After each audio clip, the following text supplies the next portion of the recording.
From humble beginnings 32 years ago, when just 15 people gathered under a tree to view the two stallions in residence, Commentary and Tudor Blue, Summerhill Stud's annual Stallion Day has grown to become one of racing's major events of the year, with an attendance of over 800 people this year on the Sunday following the Vodacom Durban July. But this year's Stallion Day was held at an entirely new venue, the magnificent School of Management Excellence, built in honour of the contribution made to Summerhill and South African racing in general by the late ruler of Dubai, Sheikh Maktoum Al Maktoum, whose Gainsborough stud operation in England has long provided the backbone of Summerhill's stallion resources. As the first institution of its kind in the Southern Hemisphere, its erection fills a void in the needs of an industry involving billions of rands in investment, but one which is lamentably short on the type of educational opportunities which this facility delivers. It has a 40-seater theatre, and we've done it out as comfortably as we possibly could. It has aeroplane tables in the seats so that we can put laptops up. It can connect with the world from a conference perspective, so if we need a professor to talk to our students from abroad, they can do so. It has a 150-seater convention centre, which we walked through today where the exhibitors were, and that's for groom schools and the like. We need to be able to let it occasionally for conferences or weddings or conventions or whatever, so that we can bring a second income into the place, because that's part of the subsidization of this thing. And then Cheryl put in a chandelier earlier, which was the chandelier that the FIFA World Cup dinner was celebrated under. She bought it the other day and put it in here because it's an historic piece. And then finally, it has this great kitchen, which is able to teach people how to cook. It's very simple, but it's beautiful.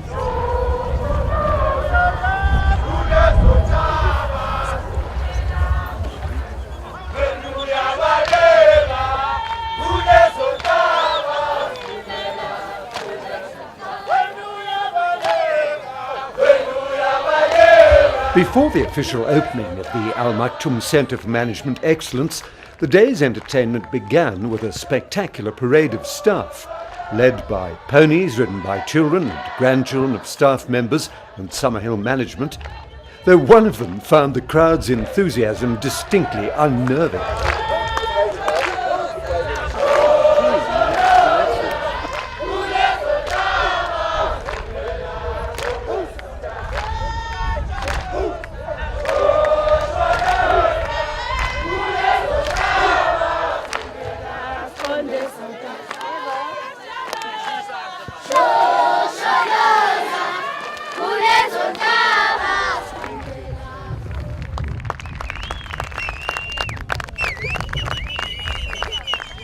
The stars of the show, however, are the stallions, who strutted their stuff in an introductory parade, proudly wearing their smart sponsored blankets.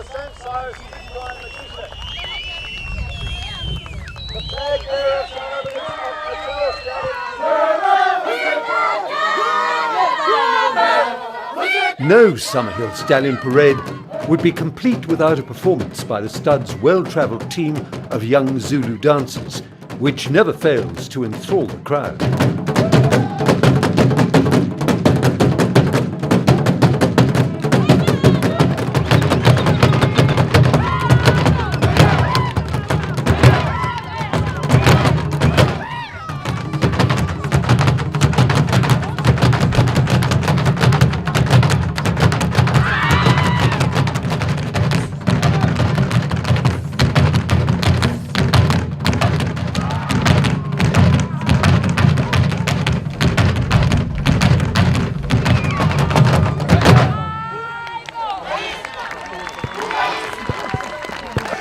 Then it was the turn of each stallion to be introduced to the guests, and 7 of them were led by the young men who comprised the first intake of students on the Al Maktoum School of Excellence's stud management course, chosen from applicants around the country. Apart from the established favourites like Multifal and Kahal, the Assembly registered its pleasure at being introduced to relative newcomers like Stormcat stallion Brave Tin Soldier, who'd lived up to his name on the racecourse, and the former Team Valor representative Visionaire. The official opening of the Maktoum School of Management Excellence was one of the focal points of the day's activities, and the Premier of KwaZulu-Natal, Dr. Zweli Mkhize, was represented by Dr. Nhlanhla Ngidi, KwaZulu-Natal's Director General. The culture we are entrenching is that of moving away from talking about what's there for me as business and what government is doing. We are now steeped into the cultural practice that calls for all of us to integrate our strategies and resources to come up with practical solutions to take our country forward. Such common task is vividly reflected by this initiative, the Maktoum School of Management Excellence. The racing industry, by its nature, requires sophisticated infrastructure and specialized skills. We are excited as government that today we are part of the launch of this special training facility, and we are confident that this industry will grow in leaps and bounds. With these short words, I thank you.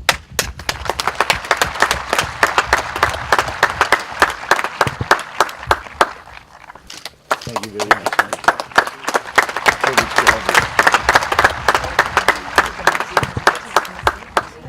Then it was the turn of the first group of students to meet the wife of the KZN Premier, the charming Dr. May Mkhize, who then gamely assisted in the demonstration of sabrage performed by winemaker Takwan von Arnim, the cellarmaster at Haute Carrière.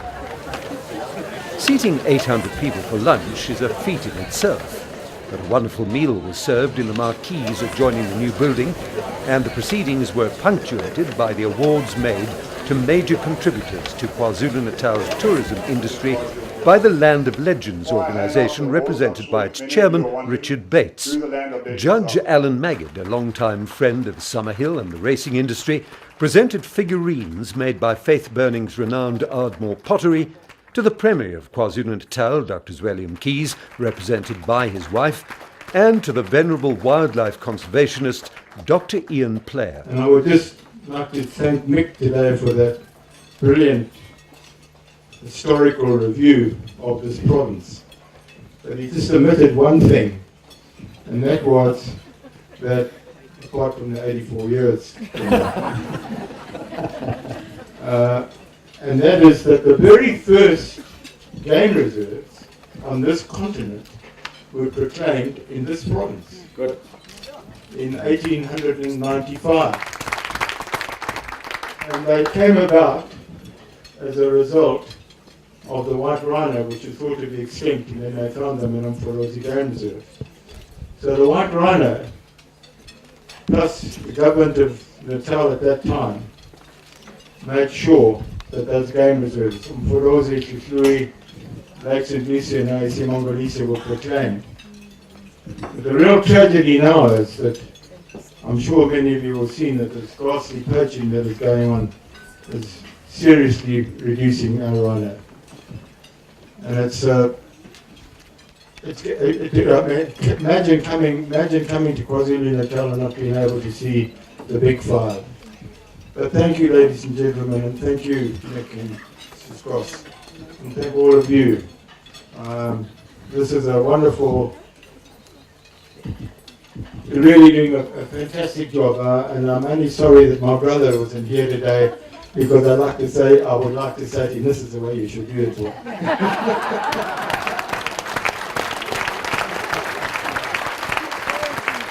The men of the moment, however, were the trainees on the first stud management course to be held at the centre, who were looking forward to the start of the 3-day winter school the following morning, but who took time out to record their impressions of the course thus far. I'm here for 5 months in this course, and for now it's just about 2 to 3 months we are here now, and we learn many things: how to run a stud, how to be in control of your parasite, how to management compost area, and all of that kind of stuff, and how to start your horses, and yeah, we learn much more here. So I want to be a farm management, you see. I want to run my farm, you see, how to control my farm, everything like that, to have my own farm. Yeah, it's been a big step up, but most of the things that I learned so far, we do on the farm. Because here at Summerhill, they are free. It's up to you. You want to learn that thing, they give you that opportunity that if you want to do something, you must do it. But according to the theory, I didn't know much because I just know from the experience from the out. But here at school, I sit down, Mrs. Mockels, who's a good lecturer to us, she gave us a good lecture. What I will say on behalf of us, of all of 7 of us as a student, to Mr. Kos, who created this school, and all the sponsors. I like to thank them, what they did for us, because we come from disadvantaged background. So I didn't thought that I would see myself going in America. That was a big step from me. I didn't even thought that I would come in this school to learn. So in the horse business, life is tough, but it's about dedication and hard work. Hier op Summerhill, hier is die klomp dinge. En ek het nie geweet hoe met hangste te werk nie. En dis die eerste keer wat ek nou met hangste werk. Yes, I've been here for about 20 years now, and I'm capable of taking the young guys and teach them how to handle the horses, and I'm happy because all the managers here are happy about my job. And I also worked at the foaling side of the mares, and I do foal the mares. In 2002 I was in Ireland, and Mr. Kos sent me to Ireland, and I met the strongest people there, and I learned a lot when I was there. And all this is about the discipline, and when you're disciplined and when you have that passion on horses, you still have you get that chance because of your passion and your discipline. I'm very happy about the opportunity that Summerhill and the senior staff are giving us. A number of the guests who'd been at the Stallion Day and the official opening of the School of Excellence were in the audience the following morning when Pat Goss paid a moving tribute to his parents in dedicating the theatre to their memory. It is with great pleasure that we dedicate this hall to our parents, Brian and Erica. It's a fine tribute to them.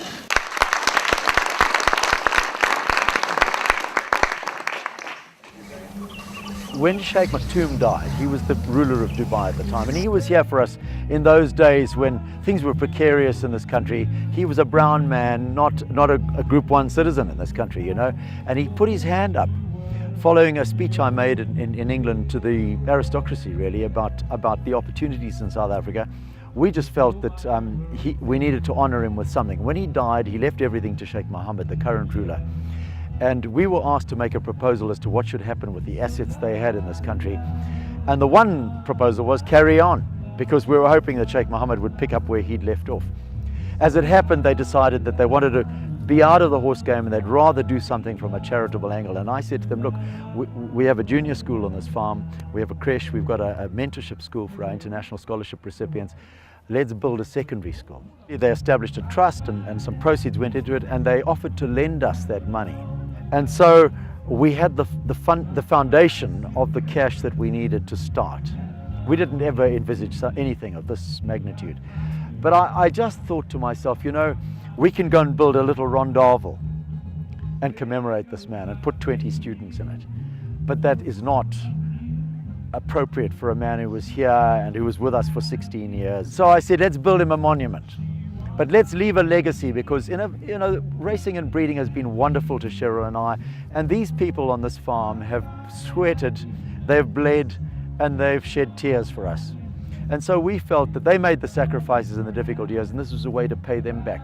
But we thought this thing needed to be bigger than Summerhill, it needed to be bigger than KwaZulu-Natal, it needed to be for South Africa. And the School of Management Excellence was to take our kids to a level they'd never been to before.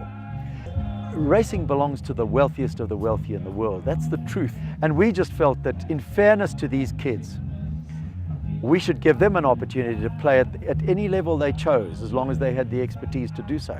And so here we are, Zulu farmers. We set up this facility. Next week, in the winter school, these kids, the 7 of them, will be listening to 4 professors. They'll be listening to a senior counsellor. They'll hear Mike de Kock on his international escapades. They'll hear Dr. John McVeigh on the medical side. They'll hear Graham Hawkins on auctioneering and commentating. They'll hear Johan Mulherber. They'll hear John Fair on biofarming. I think it's just incredible, and all of these people are doing these things gratuitously. Why? Because they know how much this country needs it. The first is, of course, stud management. That is the intention, you know, and I don't think you want to make that too broad yet. Of course, they'll learn about racing. They'll learn about racing administration while they're in the process of it. But having said that, we're going to keep it quite tight as far as stud management. On the hospitality side, I've told the story today. 3 chefs out of that little kitchen have cooked for South Africa. They were cleaning stables at one point as casuals. A 4th one this year made the January page of the Lever Brothers 12 Inspiring Chefs for the World. These are Zulu kids, 3rd, 4th generations on the farm. Jackie Cameron has already been teaching, she'll have 6 students in that kitchen on any day from all the great cooking schools of the country, including our young interns who are our young Zulus who are going through the system. And it won't only be limited to our previously disadvantaged, but it's principally for them. We'll teach those hospitality skills, and we'll teach people from privileged backgrounds in weekly cooking classes and so on. We've already got a long list of those people who are wanting to come. With its wide variety of fascinating speakers, the first winter school set a standard which will prove difficult to maintain in the future, and many a sage word was uttered along the way. Succession, we talk about in this space, takes a long time. It takes 10 years on average for the next generation to take over that leadership role. And they need to understand that while we're getting that next generation ready for that 3rd L, that 3rd quadrant, we need to understand as leaders that we need to get ourselves ready to move on to another stage of our life, and the needs of the business have changed. At this stage of the game, we're probably worse off than we've ever been in South Africa for export, in our history, I think. We're currently serving a 2-year suspension, am I right? From the EU, to the European Union. To the European Union.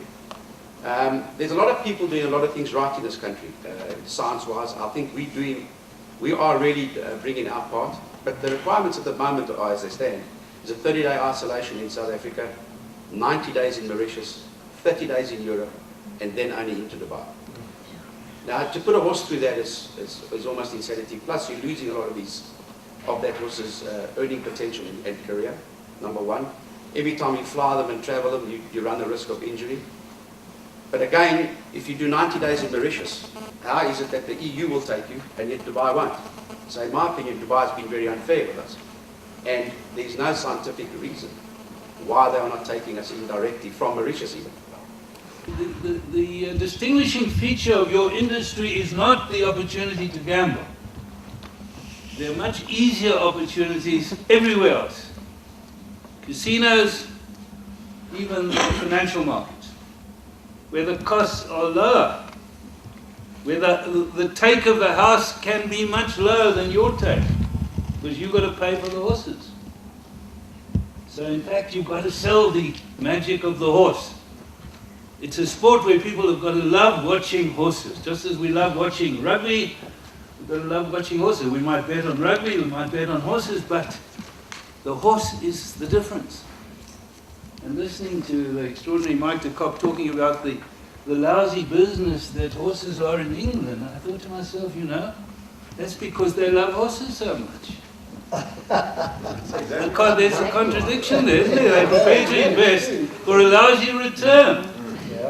And people go to the races and they gamble on horses. And why do they do it? Because they must love the horse.